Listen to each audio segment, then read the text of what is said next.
नमस्कार साथियों, Hindu United reaction पे आपका स्वागत है।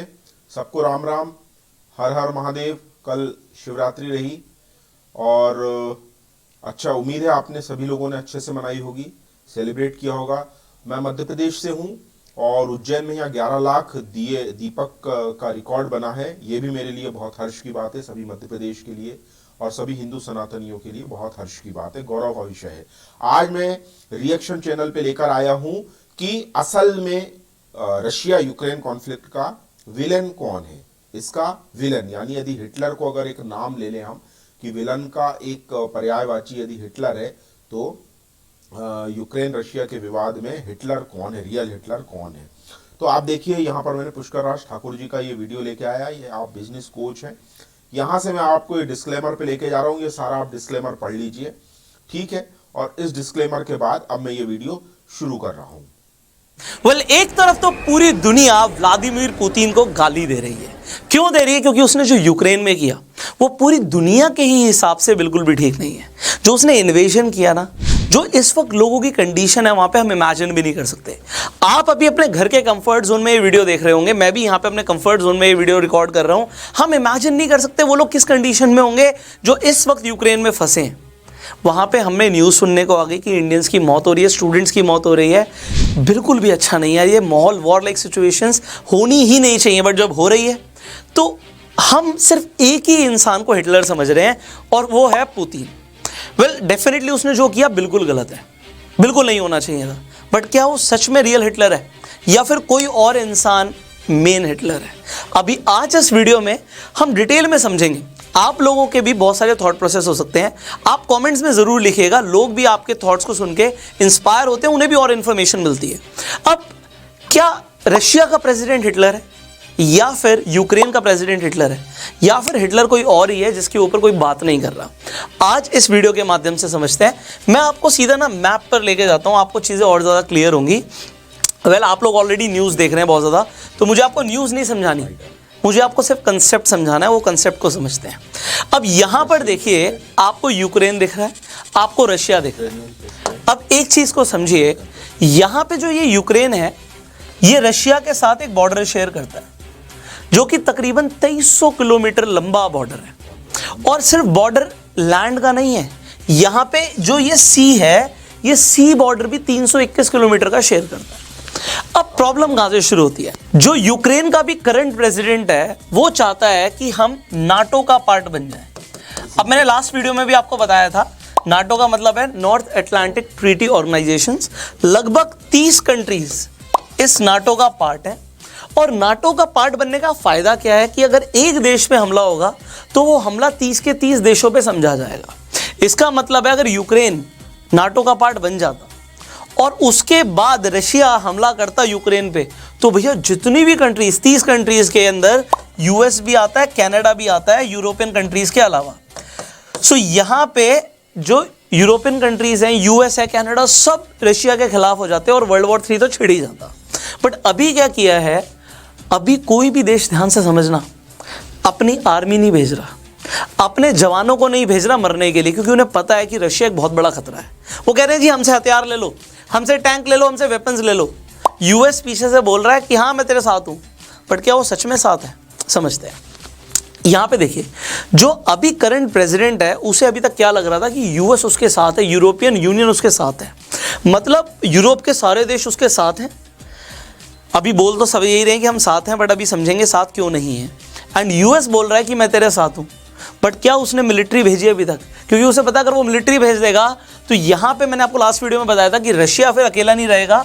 जैसे ही इसमें यूएस इन्वॉल्व हो जाएगा, वहाँ से चाइना इन्वॉल्व हो जाएगा, क्योंकि चाइना भी रशिया का दोस्त है। तो उसके बाद तो बहुत बड़ा वॉर लाइक सिचुएशन क्रिएट हो सकता है। बट अभी से समझेंगे, जो यूक्रेन का प्रेसिडेंट है वो नाटो का पार्ट बनना चाह रहा था और रशिया कह रहा है भैया नाटो का पार्ट मत बन। उसकी जो मेन कंडीशन है, 3 शर्तें रखी थी पुतिन ने कि हम रोक देंगे इन्वेजन को, ये जो वॉर हो रहा है नहीं होगा। सबसे पहली कंडीशन, और वो यूक्रेन को नहीं बोला, वो यूएस को बोला कि भैया ये नाटो वाटो छोड़ो, तुम ये नाटो का पार्ट बनाने का चक्कर जो है ना यूक्रेन का, इसे बंद करो। अब ये क्यों बोला और यूक्रेन को क्यों ना बोल के यूएस को बोला, समझते हैं। ये जो बॉर्डर है, जैसे ही यूक्रेन अगर नाटो का पार्ट बन जाता है तो यहाँ पे नाटो के बॉर्डर्स के पास मिलिट्री बेस स्टैब्लिश होने शुरू हो जाएंगे। जो मिलिट्री बेस स्टैब्लिश होने शुरू हो जाएंगे बॉर्डर के पास, अब समझो आज नहीं कल, 10 साल बाद, 20 साल बाद, 50 साल बाद, कभी भी रशिया और यूएस की वॉर हो जाती है। अभी आपको पता है टेंशन तो चल रही है, कोल्ड वॉर हम सबने सुन रखा है। तो अब यहाँ पे रशिया और यूएस पहले से ही दुश्मन है। अब रशिया गुस्से में आ जाता है, वो एक मिसाइल यहाँ से छोड़ता है, एक तो इतनी दूर है यूएस, दूसरी बात एक वहाँ से छोड़ देता है जी दूसरी साइड से, दोनों तरफ बीच में ओशन है। तो जितनी देर में उसकी एक मिसाइल पहुँचेगी ना यूएस, इतनी ही देर में ये जितनी भी यहाँ पे हमारी नाटो कंट्रीज़ हैं, बेलारूस उसमें नहीं है, तो जितनी भी कंट्रीज़ हैं उसमें वो किस पे हमला बोल देंगी, और यहाँ पे जो मिलिट्री बेस स्टैब्लिश थे यहाँ से अटैक हो जाएगा किसके ऊपर, रशिया के ऊपर। वो एक छोड़ेगा, यहाँ से 10 पहुँच जाएंगी। और आप देखो टाइम, कितने कम टाइम के अंदर यहाँ से नाटो की मिलिट्री, क्योंकि बॉर्डर बहुत बड़ा शेयर हो रहा है, वो रशिया के अंदर एंटर कर सकती है और अटैक कर सकती है। तो रशिया की पावर कम हो सकती है, और रशिया अपनी पावर को कम नहीं होने देना चाहता। उसने जो मेन कंडीशन रखी थी ना कि भैया नाटो का पार्ट छोड़ दो और यूक्रेन इंडिपेंडेंट रहता, उसके बाद उसे कोई दिक्कत नहीं थी कि भैया तू मेरे से दोस्ती रख, तो तेरे को दूसरे लोगों से भी दोस्ती रखनी है, मुझे कोई प्रॉब्लम नहीं है, बट तू नाटो का पार्ट मत बन, क्योंकि नाटो का पार्ट बनने के बाद तू सीधा सीधा यूएस को अंदर घुसाएगा, और यूएस अगर तेरे देश में घुस जाएगा तो फिर वो मेरे लिए खतरा है। तो आप यहाँ पे पुतिन को गलत बोल रहे हैं, उसने गलत भी किया। ऐसा नहीं कि और भी उपाय हो सकते थे, भाई मैं इतना बड़ा मतलब कोई लीडर नहीं हूँ कि मैं इस बारे में सोच भी पाऊँ कि क्या क्या हो सकता था, पर डेफिनेटली ये एक अच्छा सोल्यूशन नहीं था। बट आप इसे यहाँ पे समझो एग्जाम्पल के लिए। मैं एक एग्जाम्पल देता हूँ, आपको एग्जाम्पल से ज़्यादा अच्छा समझ आएगा, क्योंकि हम इंडियंस हैं और इंडिया के एग्जाम्पल से बेहतर समझते हैं। अब यहाँ पे इस चीज़ को समझिए कि ठीक है, हमारी चाइना के साथ दुश्मनी है काफ़ी टाइम से, और चाइना और पाकिस्तान आपको पता है भैया इस वक्त पाकिस्तान को फंडिंग दे रहा है चाइना, तो दोनों दोस्त बने हुए हैं। अब नेपाल एक इंडिपेंडेंट देश है यहाँ पे, और नेपाल से इंडिया के बहुत अच्छे संबंध हैं। बट अब चाइना क्या करे, एक तो नेपाल से दोस्ती कर ले, और उसके बाद चाइना बोले जी मैं अपने मिलिट्री बेस बना रही हूँ यहाँ पे बॉर्डर्स पे। इंडिया क्या इसे होने देगा? ज़रा सोचो, इंडिया के लिए कितना बड़ा खतरा है। और ऊपर से दोनों फ्रेंड्स हैं, पाकिस्तान कहता है जी अब तो नेपाल तुम्हारे साथ मिल गया तो मैं भी अपने मिलिट्री बेस बना लेता हूँ।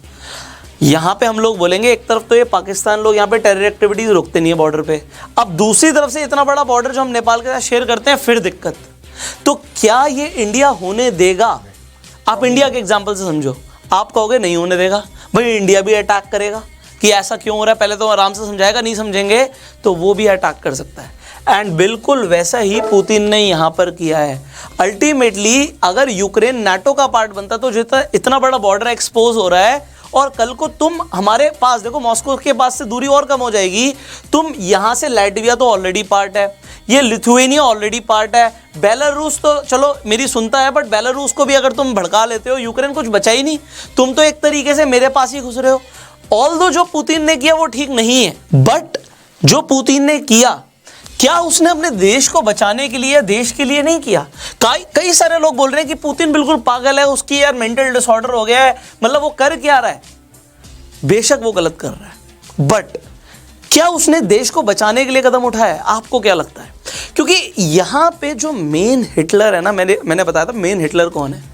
मैं यहाँ पे ब्लेम नहीं करूँगा कि यूक्रेन का प्रेसिडेंट गलत है, और डेफिनेटली पुतिन सही भी नहीं है, बट गलत पता है कौन है? America, US. इसने अफगानिस्तान से अपनी पूरी आर्मी निकाल ली। आप सोचो तालिबान के लोग थे ही कितने, बट उसने ये समझा मुझे अपने लोगों को मरने नहीं देना, अफगानिस्तान से जो मिलना था मैंने ले लिया, अब ये देश को छोड़ देते हैं। इस वक्त नर्क बना हुआ है अफगानिस्तान, वुमेन के पास कोई पावर नहीं है वहाँ पे, लड़कियों को पढ़ाई तक नहीं करने दी जा रही। सो आप समझो जो अफगानिस्तान का हाल हुआ, वहाँ पे भी ऐसा लग रहा था, पहले मिलिट्री थी यूएस की, वो कुछ कर सकती थी, बट करा नहीं। उसके बाद जो एक वीक लीडर होता है ना, वो देश छोड़ के भाग जाता है। ऑल्दो यूक्रेन का जो प्रेसिडेंट है देश छोड़ के नहीं भागा, बट जो पुतिन है ना वो बहुत स्ट्रांग लीडर है। क्यों नहीं उतर रहा यूएस, क्यों नहीं उतर रही यूरोप की और कंट्रीज वॉर में? क्योंकि सबको पता है इस वक्त रशिया एक पावर में, बट रशिया पावर में पहले नहीं था। पुतिन के आने के बाद रशिया के लोगों की इनकम बढ़ी है। ऐसा नहीं है सब पुतिन को गलती समझते हैं। रशिया के अंदर पुतिन ने बहुत अच्छे काम भी किए हैं। ऑल्दो उसकी जो इमेज बनाई जा रही है हिटलर जैसी बनाई जा रही है, बट वो डिसिप्लिन भी बहुत है। एंड मुझे ऐसा लग रहा है कि कहीं ना कहीं कि वो इस वक्त अपने देश के हक के बारे में सोच रहा है, बट उसने जो किया वो बिल्कुल भी सही नहीं है, मैं उसे सपोर्ट नहीं करता। इस वक्त हमारे कई सारे इंडियंस अभी भी गंगा ऑपरेशन के बावजूद भी फंसे हुए हैं यूक्रेन के अंदर, एंड बहुत ही सीरियस कंडीशन में है। मेरी एक कज़न है, उसकी एक फ्रेंड यूक्रेन में अभी पढ़ने गई हुई थी, और वो बता रही है कि वो किस तरह से बंकर्स में रह रहे हैं। खाने पीने की दिक्कतें छोड़ो, वो कह रहे हैं जी बाहर हमें धमाकों की आवाज़ आ रही है। तो ऐसी कंडीशन को सोचना भी मुश्किल है, और जो लोग रह रहे हैं उनके लिए कितना मुश्किल है। आई होप कि सारे इंडियन सही सलामत वापस आएँ एंड यार ये वॉर वगैरह ख़त्म हो। यहाँ पे एक सोल्यूशन मुझे क्या लगता है कि इस वक्त यूक्रेन के प्रेसिडेंट को ना ये सोचना चाहिए कि यार तू अपने लोगों को मरने दे रहा है, तू भी अड़ियल बना हुआ है। इस वक्त यहाँ पे अगर यूक्रेन का प्रेसिडेंट ये कहे कि भैया हम चलो नाटो के ऊपर तुम्हारा मेन दिक्कत है, अभी हम ये नाटो का चैप्टर कुछ टाइम के लिए क्लोज कर देते हैं, हम इसके बारे में बाद में बात करेंगे, कोई एग्रीमेंट करो कि अभी के लिए तो ये तुम्हारा जो वॉर है और जो ये इतने बड़े स्केल पे लोगों के साथ गलत हो रहा है ये बंद हो। तुम अपने लोगों के बारे में सोचो। हो पॉलिटिक्स ही रही है पूरी दुनिया में यार, यहाँ रशिया को पावर चाहिए, वहाँ पे यूएस को पावर चाहिए, यहाँ पे यूक्रेन को पावर चाहिए, और जो सैंक्शंस लगाए जा रहे हैं ना कुछ भी नहीं है। मैं आपको बताता हूँ क्यों।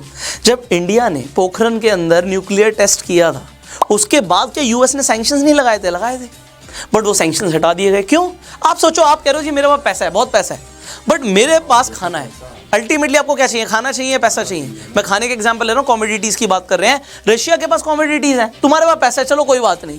मेरे पास एग्जांपल खाने का दे रहा हूँ कि मेरे पास खाना, मैं जी लूँगा यार, तू पैसे को खाएगा क्या भाई? नहीं खा पाएगा ना। तो अल्टीमेटली तो तुम्हें मेरे पास आना पड़ेगा, जो मर्जी सैंक्शंस लगा लो। रशिया को पता है वो जो आज कर रहा है ना वो उसके कल के लिए अच्छा है, बट अगर आज वो यूक्रेन को जाने दे तो कल उसके लिए खतरा है। This is my point of view. I do not know आपको मेरा पॉइंट ऑफ व्यू अच्छा लगा या नहीं लगा, but this is what I think. मुझे ऐसा लगता है कि Putin is a strong leader, और हमें ना हर कंट्री में, चाहे आज हम मोदी जी के बारे में बहुत सारे लोग गलत बोलते हैं, मैं नहीं कह रहा वो सही है गलत है, मतलब मैं पॉलिटिकल बंदा नहीं हूँ, बट हमें इंडिया के लिए भी ना स्ट्रॉन्ग लीडर चाहिए। अगर ढीले लीडर आ जाएंगे ना, जो आने दो जी, हमला बोल दो, बिक जाओ, तो बहुत सारी मूवीज़ भी बनी हुई हैं। मतलब इंडिया जो बिका था ना, जो ब्रिटिशर्स ने और पोर्तुगीज़ लोगों ने आके हम पे हमले किए, उसमें यही था कि वीक लीडर्स थे, और वीक लीडर्स ने देश बेच दिया। मतलब वीक लीडर्स नहीं चाहिए हमें, डेफिनेटली ऐसे लीडर्स चाहिए जो वर्ल्ड लेवल पे एक इमेज बनाए हमारी। आज पुतिन से पूरी दुनिया काँप रही है भाई, हिटलर बोलो, बट उसके बावजूद भी उसके देश से लोग डर रहे हैं। बट एक टाइम पे लोगों की इनकम नहीं होती थी, पुतिन के काल में लोगों की इनकम बढ़ी है यार, रशिया का डेवलपमेंट हुआ है। तो this is my point of view finally, as I told you. But मुझे ऐसा लगता है कि अगेन यूएस क्या करता है, सीरिया के अंदर भी उसने सेम किया था, मतलब मरने के लिए छोड़ दिया लोगों को यार, आज तक कंडीशन ठीक नहीं हुई है। तो ये चाहता क्या है कि जिस कंट्री के पास पावर होगी, पैसा होगा, जिससे आगे कुछ बढ़िया रिलेशंस हो सकते हैं, उन्हें तो सपोर्ट करेगा, बट अल्टीमेटली अगर इसे अपना फ़ायदा नहीं देखेगा ना, वो हाथ पीछे रख लेगा। आज हम कितना भी बोल रहे हैं कि यार यूएस इंडिया का फ्रेंड है, यहाँ पे रशिया इंडिया का फ्रेंड है, सारे के सारे ना पैसों की डील है और पॉलिटिक्स है। तुम कहते हो जी मेरा फ्रेंड है, उसके बाद हज़ारों करोड़ के वेपन्स खरीदते हो, तो वो पैसा जा रहा है इसलिए तुम्हारा दोस्त है, इसलिए हाथ मिलाए जा रहे हैं, इसलिए फ़ोटो ली जा रही है, वरना कोई दोस्त नहीं है। इनफैक्ट हमें इस इंसिडेंट से कई सारी सीख भी लेनी चाहिए। एक सबसे बड़ी सीख ये है कि अगर तुम कमज़ोर हो ना, तुम्हें कोई सपोर्ट नहीं करता। इंडिया अगर कमज़ोर रहेगा ना, उसे कोई सपोर्ट नहीं करेगा। यहाँ पे पाकिस्तान भी दुश्मन बना रहता है हमेशा, और यहाँ पे चाइना भी दुश्मन बना रहता है। ऑल्दो लोग गलत नहीं है, ऐसा नहीं है पाकिस्तान के लोग गलत हैं, बहुत अच्छे लोग हैं। चाइना के अंदर कोई थोड़ी सोच रहा है कि मैं इंडिया पे आकर अटैक करूँगा। सारा पॉलिटिक्स और पावर का गेम है, और ये गेम चलता रहेगा जब तक इंसान रहेंगे इस दुनिया पे, ये गेम चलता रहेगा। बट ये मेरे हिसाब से दुनिया तबाह हो जाएगी अगर ये चलता रहेगा तो। So this was my point of view. बाकी आपका क्या मानना, आपकी क्या राय है, आप क्या बताना चाहते हैं, एंड इनफैक्ट आपको क्या लगता है कि ये जो वॉर है कैसे रुक सकता है, प्लीज़ कमेंट कीजिएगा। ऐसा कोई सगा नहीं जिसे अंकल सैम ने ठगा नहीं। ऐसा कोई सगा नहीं जिसे अंकल सैम ने ठगा नहीं। Uncle Sam America, America, American ideology and American deep state is the main culprit. आप चाहे भारत का बंटवारा देख लें, भारत में कश्मीर प्रॉब्लम देख लें, रिसेंटली अफगानिस्तान की दुर्गति देख लें, चाहे इराक देख लें, सीरिया देख लें, आपको अंकल सैम एक हिटलर के रूप में, डेफिनेटली हिटलर की जो छवि है वो अंकल सैम में दिखेगी आपको। America is the real culprit. मैं फर्मली बिलीव करता हूं यहाँ सर का नाम क्या है? सर का नाम पुष्कर राज। पुष्कर राज ठाकुर सर तो बोल रहे हैं कि मैं पॉलिटिकल नहीं हूं। ठीक बात है, पॉलिटिकल के लफड़े में नहीं पड़ना चाहिए अगर आपका वो साइड नहीं है, लेकिन मेरी जितनी समझ है, मैं अगर गीता के नॉलेज पे बोलूं तो ये युद्ध भूमि सज गई है, और मेरे अनुसार तो पार्थ की भूमिका में पुतिन फंस चुका है। उसके पास युद्ध के अलावा कोई रास्ता नहीं है। आज नहीं तो कल ये नाटो के देश इसको परेशान, रशिया को चारों तरफ से परेशान करेंगे। ये कौरव हैं, ये कुत्ते हैं, ये नोच नोच के खाने। क्योंकि यदि मेरे को एक बात बताओ, यदि आप दोस्त हैं तो आप क्या मिसाइल लगा के रखते हैं? मुझे एक बात बताओ, आप क्या अपने दोस्त के सिर पे डंडा रख के चलते हैं? या ऐसा कौन है जो अपने सिर पे अपने पड़ोसी का या अपने दोस्त का डंडा स्वीकार करके चलेगा? नहीं चलेगा ना, सीधी सी बात है। आपने मेरे बाउंड्री के चारों तरफ अगर मिसाइल लगाई है तो आप मेरे दोस्त नहीं है, और अगर आप मेरे दोस्त नहीं है तो मुझसे मित्रवत व्यवहार की उम्मीद आप ना करें। पसंद आया हो तो लाइक जरूर करें, शेयर करें, कमेंट करें। 9200114611 ये मेरा नंबर है, इस पे सपोर्ट भी जरूर करें, क्योंकि आपके सपोर्ट के बिना एक हिंदूवादी चैनल मर जाएगा। मैं अपने लिए काम नहीं कर रहा हूं, मैं आपके लिए काम कर रहा हूं। यूनाइटेड हिंदू, ये मेरा मोटो है, आपको समझना होगा। थोड़ी बहुत कमियां अगर रहती है तो प्लीज इग्नोर करें। यूनाइटेड हिंदू के लिए सशक्त रहें। राष्ट्रहित सर्वोपरि है, हिंदू हित उसके भी ऊपर है। आप समझिए, बहुत ज्यादा कॉन्फ्लिक्ट में मैं नहीं जाना चाहूंगा।